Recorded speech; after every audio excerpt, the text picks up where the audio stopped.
This is your WLAK Daily News Roundup for Lake Air, 107.5 FM and 1260 AM in Amory. Civic Media News. I'm Terry Bell. Here's what Wisconsin needs to know. High school seniors in Wisconsin who qualify will start getting admissions offers from the universities of Wisconsin next week. Wisconsin seniors who've met direct admit requirements are now automatically admitted to UW schools without having to apply. Participating students are urged to check their high school email accounts.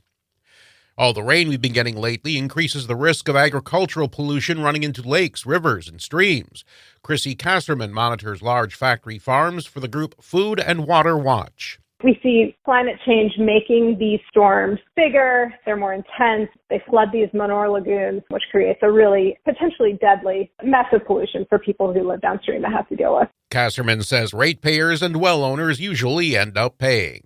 Senator Tammy Baldwin is introducing a new bill to cap annual out-of-pocket prescription drug costs at $2,000 for individuals and $4,000 for families with private health insurance. The measure would also extend the out-of-pocket savings seniors on Medicare will see next year under the Inflation Reduction Act. A Wisconsin congressman wants to make the Apostle Islands a national park. It would be Wisconsin's first national park.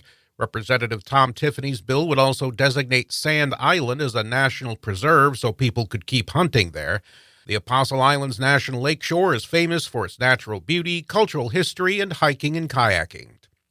Women Democrats in Wisconsin say they're excited about Kamala Harris as the new presumptive nominee. I have always, my whole life, felt a woman knows how to multitask and do this job in a professional way, and it would be wonderful to see that in my lifetime. Sally Grange spoke to ABC News after Tuesday's rally in West Allis. A safety reminder for ATV and UTV riders. 20 people have died in recreational vehicle crashes in Wisconsin this year. Last year, 95% of fatal crash victims were not wearing a helmet. The Department of Natural Resources reminds riders to wear safety equipment. People born in or after 1998 need to finish a safety course.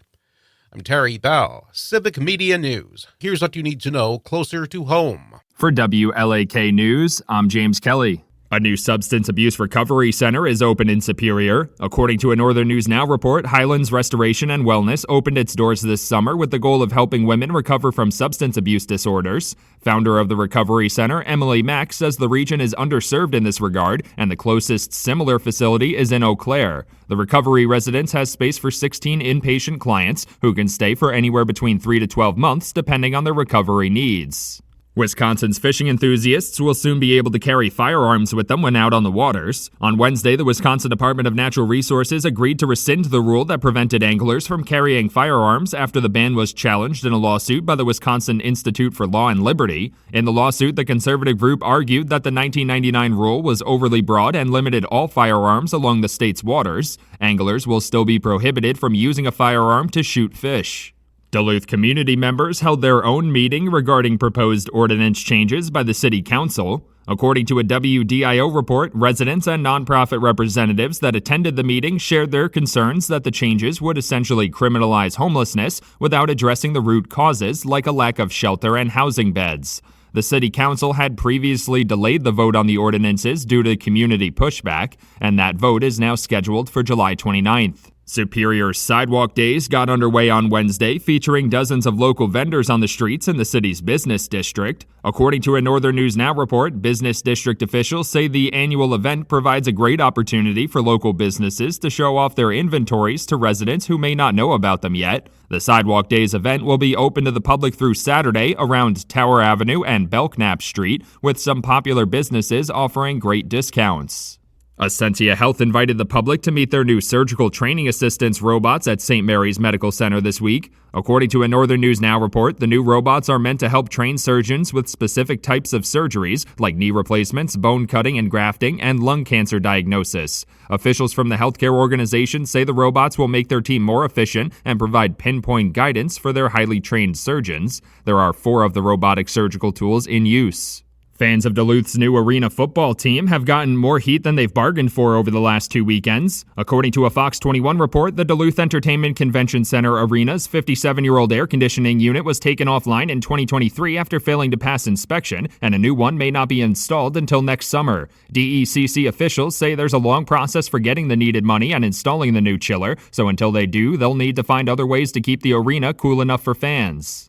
The Wisconsin Department of Natural Resources is accepting artwork entries for the wild turkey, pheasant, and waterfowl stamp design contests. According to a press release, hunters are required to purchase the stamps to harvest the 3 game birds, and their sales typically bring in hundreds of thousands of dollars. The funding is then put towards species management projects throughout the state, like habitat management, restoration, education, and research projects. Rules for the contests are available online.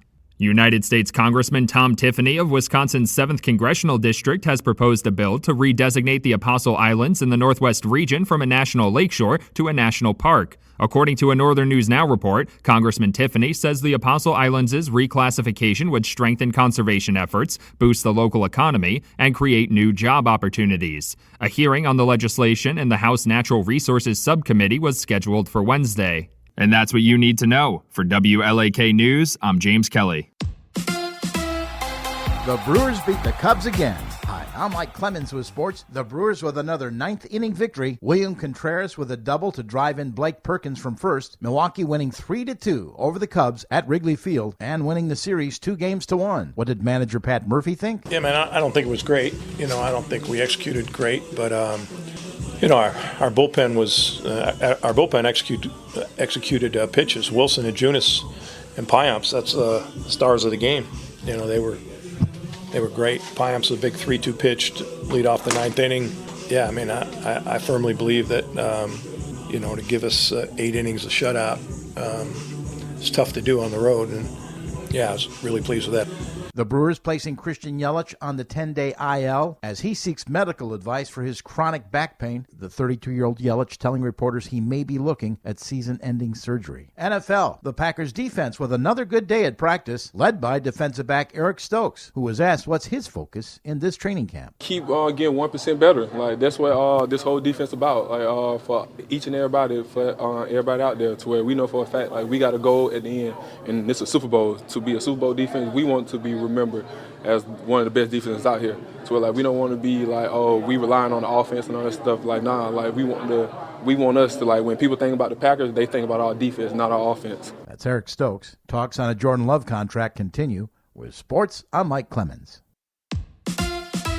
On your entertainment beat, I'm Pete Schwaba. I love when celebrities complain about things only celebrities can relate to. According to Variety, during a recent appearance on Conan O'Brien's Conan Needs a Friend podcast, Lisa Kudrow says she used to get very upset with studio audiences when they laughed too hard at jokes that she didn't think were all that funny, saying that it irritated her and could mess up the actor's timing. I'm guessing the millions of dollars per episode helped her get over her totally misplaced anger at people who are not even paid to be there and are trying to help. If you think for 1 second that Big Brother cast members Angela and Matt are going to patch things up, you've got another think coming, sister.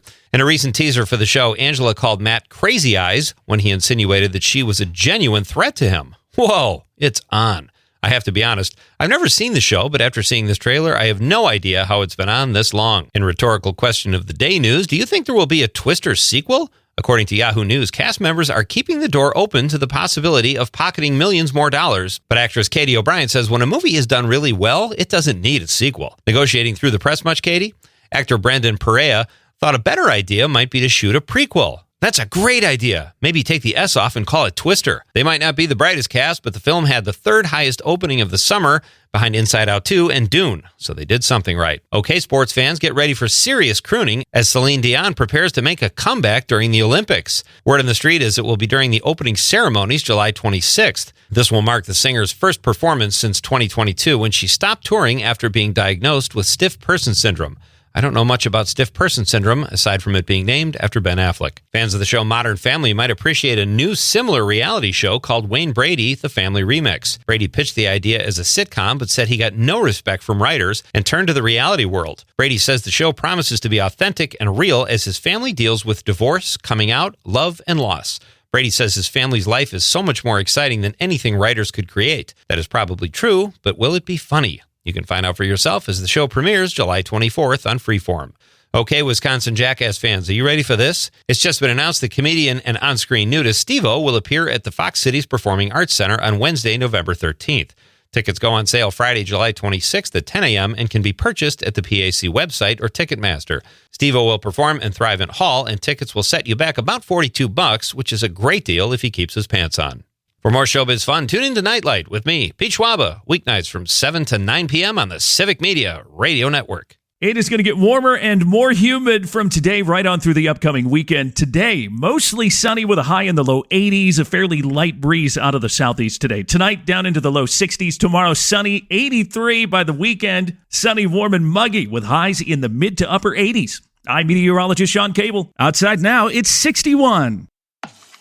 That's your WLAK Daily News Roundup from Civic Media. Subscribe to this podcast on Spotify, Apple, or wherever you find your podcasts. Find more news at lakeair.radio.